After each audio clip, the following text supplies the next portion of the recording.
Hello, everyone, and welcome back to the Van Maren Show on LifeSiteNews.com. My name is Jonathan Van Maren, and today we've got an exciting guest. Those of you who have been following along with the show regularly will remember our conversation some time ago with Claire Culwell.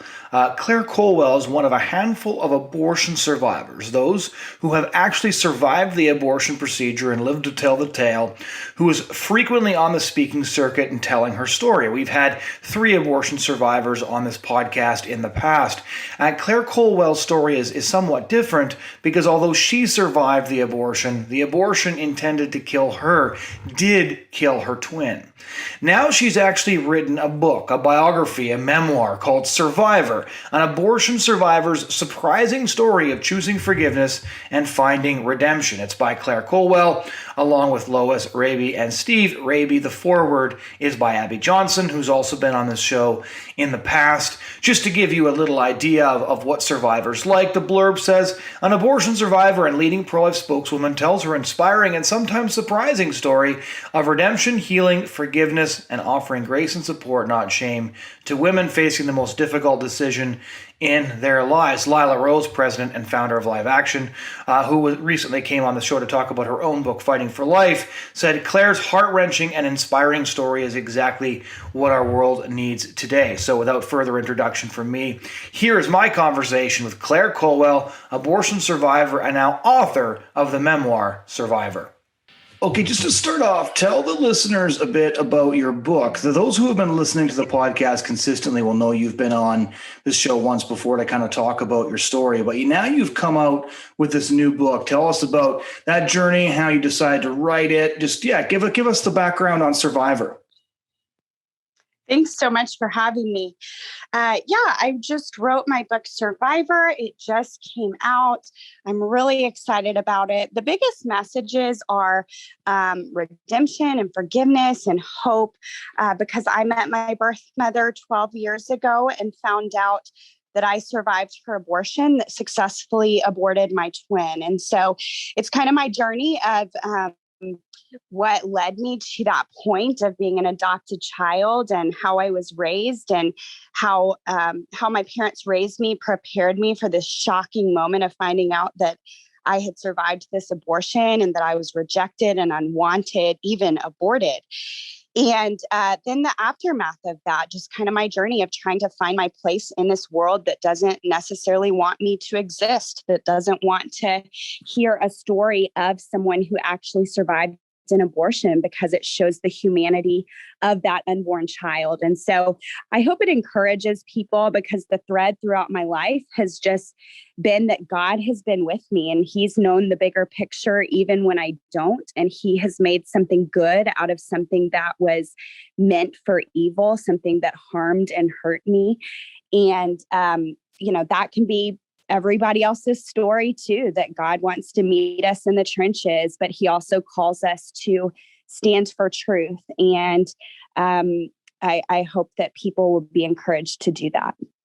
So when you started to write Survivor, how did you choose which parts of the story to keep in and which parts to keep out? Because the story of surviving an abortion is a pretty rare story. There's yourself. I know Melissa Ohden has also written a book. There's a handful of you, but obviously the abortion procedure is incredibly effective, so there are very few. How did you decide how to tell that story? Well, actually, what I've learned is that surviving an abortion is not rare. I survived the most commonly used late-term abortion procedure today, which is a D&E abortion procedure, which dismembers the baby's body limb by limb.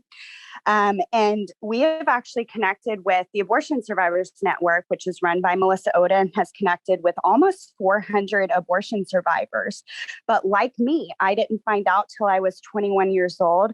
And so there are probably we don't know how many there are who just don't know their story because they were either adopted or they were raised by their biological parents, and their parents have not told them what actually happened because it's so hurtful and maybe even shameful. And so I took the pieces of my story that I felt really spoke the loudest to how my parents raised me, what got me to this point, the things that I feel like could encourage and uplift other people, but also open their eyes to what abortion is, what it does, how it's affecting our culture and society today.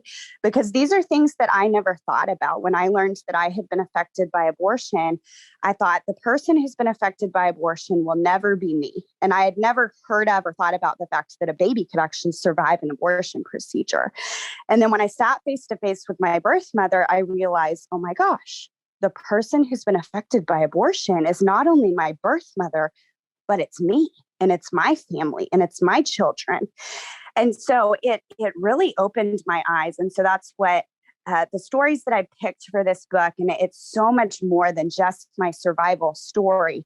It's the past 33 years of my life, of how God has had his hand on my life, but also just these shocking moments that led me to be willing to step out of my comfort zone and stand for truth and talk about what abortion is and what it does, so that mainly so that Christians will open their eyes and say, I've had enough. And so, it's incredible. It has lots of stories to share. So when you say that abortion affected your life, now, almost all the listeners will know, and they just heard you mention at the beginning of the show here that you survived an abortion and your twin did not. When you're sitting across from your birth mother, of course, she was affected by abortion because she lost one of her children to abortion, and abortion deeply affected the relationship with you. How would you describe the impact of abortion on your life to somebody who's unaware of your story? Abortion has affected every single part of my life. I lost my twin, who would have been probably the closest person to me, just from what I know about twins, from twins that I've met over the years. I'm sure you and every single person listening knows somebody that's a twin and knows what kind of bond that is. And so I am missing basically like my right arm, and abortion affected me because I looked into my birth mother's eyes and I saw the pain that she had experienced, and that affected me. It motivated me to forgive her. It motivated me to stand on stages across America to fight for her and for women like her. And her tears are what has driven me over the past 12 years. And as I mentioned, I am a mother. And so the domino effect of abortion, the reality of abortion is so much bigger than just that one choice, than just that one moment of having an abortion. It never just affects that woman. And I saw that the day that I became a mother. I realized that my daughter's life is a miracle and that she wouldn't be here if I hadn't survived my birth mother's abortion. And so abortion has affected me in so many different ways. And I can't say that any of them have been good, but God has created something good out of something that is so painful. And so I'm grateful for that. When you look at your story, and so your book is really, really fascinating. And I think one of the reasons it's so fascinating is there's so few of them. I think, and correct me if I'm wrong, there are 3 books by abortion survivors now, which would be yours, Melissa Oden's, and Gianna Jessen's. That's correct. So this is even if being an abortion survivor isn't rare, you mentioned over 400 people have connected so far, and there are others. Writing the memoir is very rare because there are only 3 available books that tell the story of what it's like to survive an abortion and what life might look like, or 3 versions of what life might look like afterwards. And I know that all 3 of you who have written books thus far are women. To give people sort of a synopsis of the story, because I sense all 3 of you wrote the story for more or less the same reasons, because to have survived an abortion is like that itself is incredible. It's a triumph. It's dealing a defeat to an industry that succeeds millions upon millions of times a year.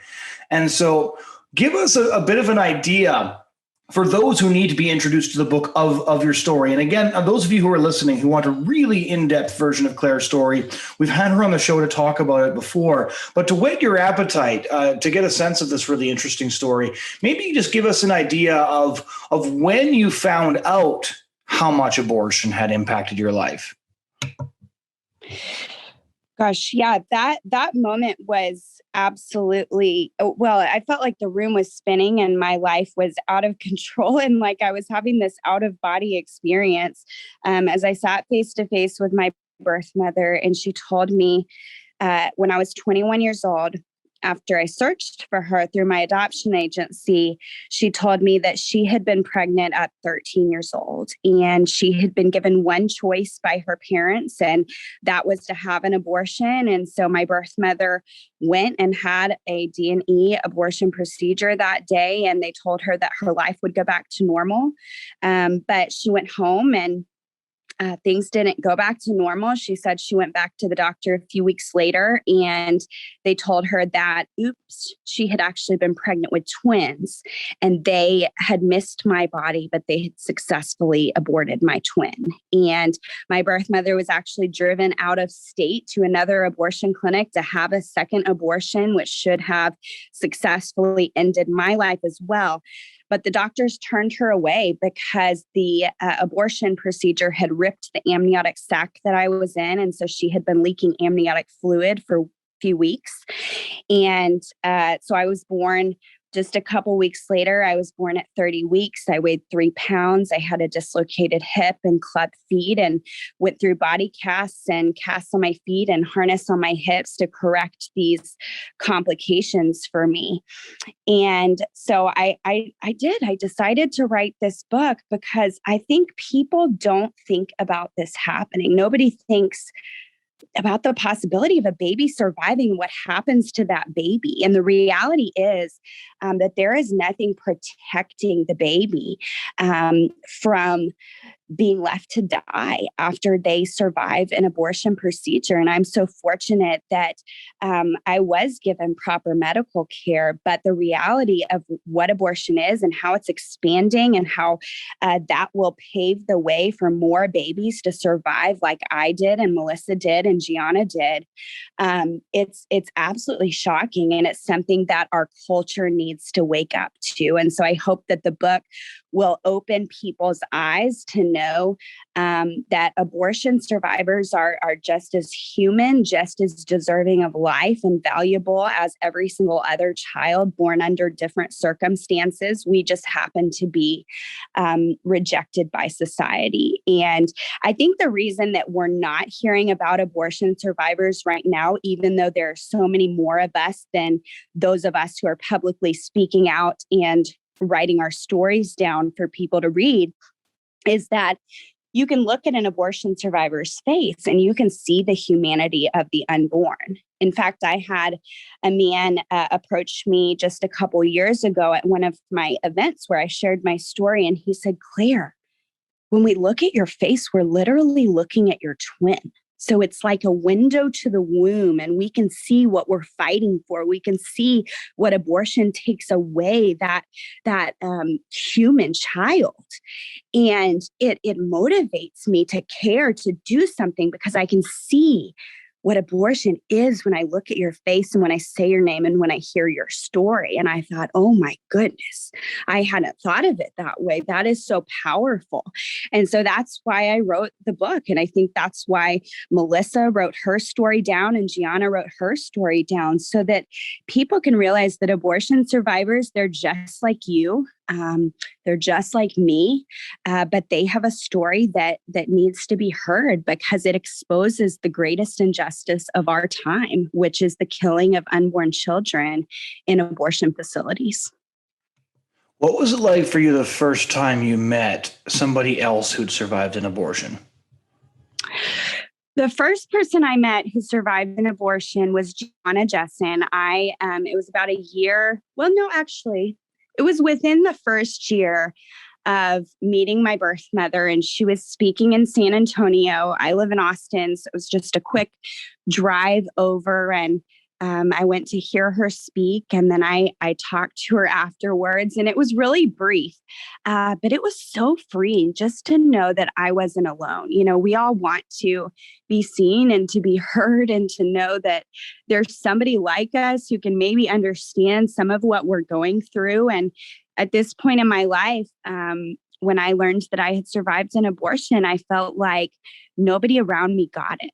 Nobody asked me if I was okay. And so I was so confused for the first couple years. Like, what does this mean? I knew that God had a plan. I knew that my story really mattered and could do so much good for women and families, but I still felt alone. And so it was really healing, really just just healing to meet somebody who had experienced somewhat of what I had, even though she wasn't a twin and she didn't maybe understand what it's like to not only survive an abortion, but also to know that your twin is missing, that your twin was the one who was aborted, and, you know, ask the questions that come along with that. And but just to know that somebody else had experienced that, and that if it was okay for her, if she had used what had been done to her for good, and people, lives were being saved and lives were being changed through her willingness to share her story, that maybe I could do that too. What part of your story do you find impacts people the most? Obviously, what makes your story unique to Melissa's and Gianna's is that you did have a twin. And I remember in our past interview, I think one of the most powerful things you said was that I wake up every day and I look into the face of my sibling that I lost in the mirror. Mm. And I remember that really struck me as well, because we often wonder, look, who is missing, right? Who is it that we lost? And then sometimes we get these glimpses, and we get these glimpses not only through the stories of abortion survivors, because of course you're the handful of people who made it and we're not supposed to. So that certainly gives us a glimpse. But in your story, we get double vision. We get a double glimpse of what it might have been. Yeah, I do. I wonder every single day, you know, what my twin would have been like, what we're missing because my twin isn't here. And that is such an impactful part of my story. But I think what I hear the most often from people is just my forgiveness for my birth mother. I remember sitting face to face with her as she shared her story with me, what happened to us. And her tears were the most painful tears I had ever seen in anyone's eyes. And it was so heartbreaking for me. And I remember thinking, gosh, she was 13 years old. She was told by her mother to have this abortion. She did what any child would do, what I would have done if I was 13 and my parents had told me that abortion was best for me. And yet she's lived out this almost like a nightmare situation of having her abortion and it being successful, but it wasn't successful. And then reuniting with her child and having to relive that experience over and over and over again as she was in contact with me. And in that moment, as I saw her tears and I heard her story and I heard what abortion had done to her and how the adults in her life had truly let her down, I knew instantly that I forgave her.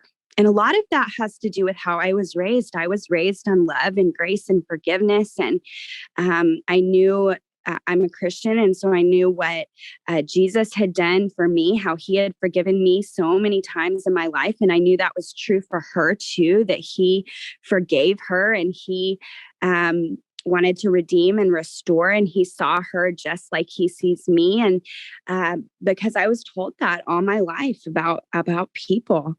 And I had been forgiven so much in my life. And so I chose to forgive my birth mother. And that's when our healing journey began. Not just her, but me too. And I think that women come up to me, men too, who have had abortions and regret lost fatherhood, that women so often come up to me afterwards and they say, Claire, if you can forgive your birth mother, if God can forgive your birth mother, like you say, maybe I can forgive myself. Maybe God forgives me. for what I've done. And I've even heard it from different scenarios, like I was abused, or my family was terrible to me, or I had this nasty divorce, or whatever the situation is. And people can identify with forgiveness regardless of if they've been affected by abortion like I have, or like my birth mother has. And so that was my hope too when I wrote this book, that it would be eye-opening, but the loudest messages would be threads that people can relate to regardless. And that's forgiveness and hope and grace. What would you say is the strangest experience you've had since you made the discovery, but then went public? I remember during our last interview, you told us about the moment that you stepped out on stage, told your story in Texas. It was a really crazy moment, of course, because this was a rare story, but one that you'd never told publicly before. And in that journey from first stepping out, telling your story, to having a book with your story and it published, what's the strangest experience, if you can qualify it that way, that you've had along the way? I've had a lot of strange experiences. I'm trying to think of a good one. I think, I don't know if you'd qualify this as strange, but maybe the most shocking scenario for me has been that when I speak, I fully expect that there will be people who don't agree with me, people that are pro-choice, people that are part of that movement who will come protest my story and my existence and my humanity and my message. And that's been hard, but very expected. But what wasn't expected for me was this division within the pro-life movement, and people who come protest my events, who are actually Christians, who actually believe in the same God that I do, who want abortion to end just like I do, but for whatever reason, they come protest my events. And I think the hardest example of that was when I went to Oklahoma, where my birth mother lives and where I was born. I spoke at a March for Life in Tulsa, and my birth mother came to see me speak, and I brought her on stage and I spoke and I introduced her to the crowd, and my mom was there as well. And it was this incredible healing, redemptive moment for us.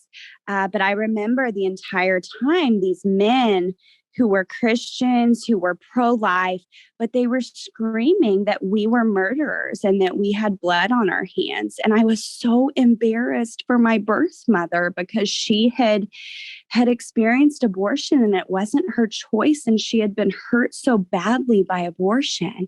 And I thought, what about all the other women and men and families who have been hurt by abortion like we have, who are hearing these things and they're quoting the Bible and screaming Bible verses at us, but it wasn't reflecting the heart of God. It wasn't reflecting forgiveness and grace and redemption like I believe every single woman and man and family who has experienced abortion deserves. Like that's what I hope, is that they will get to that point where they will forgive themselves and they will experience hope and healing after their abortion experience. And so I think that, I don't know if that qualifies for what you're asking, but I think that's been the most shocking to me, has been just this division and how we're really hurting ourselves by working against each other, when all it would take is for us to unite, for people of all faiths and people of morality and conscience to just unite on the greatest injustice of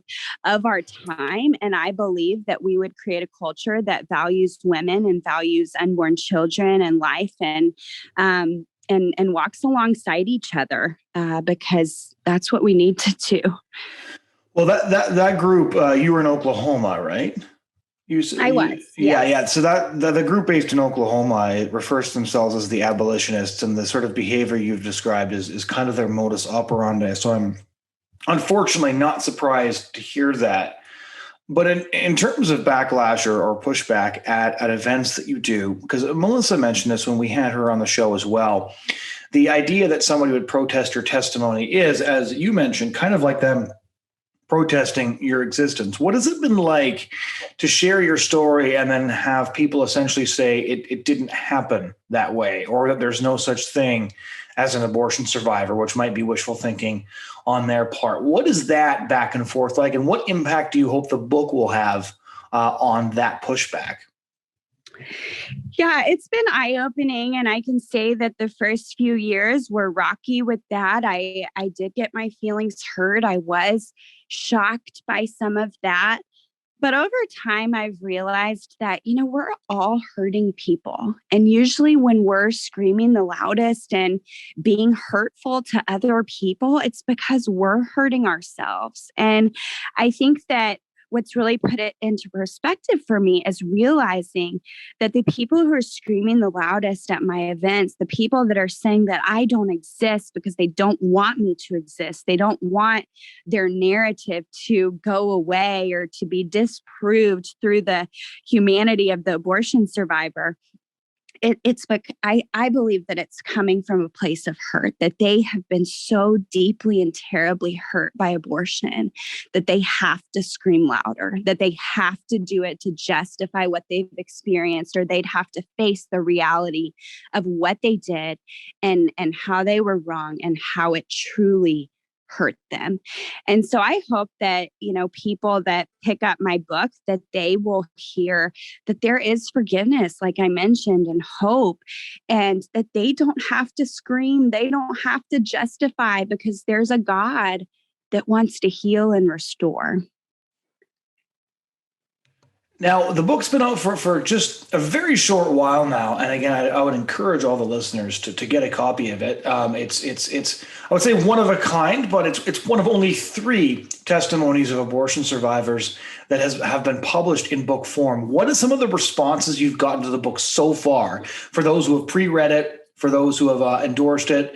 Now, I know we were going to do an interview a bit earlier. You were at a book signing, so I know that this book is in people's hands. What are some of the responses you've gotten to it so far?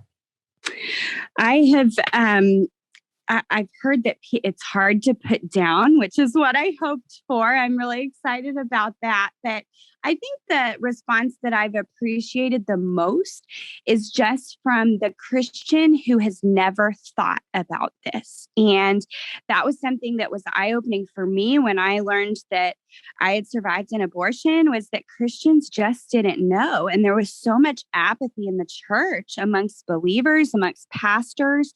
And that was sending women to suffer silently in the pews of their churches. It was sending women to have abortions in abortion clinics because they felt like the church was not their safe place.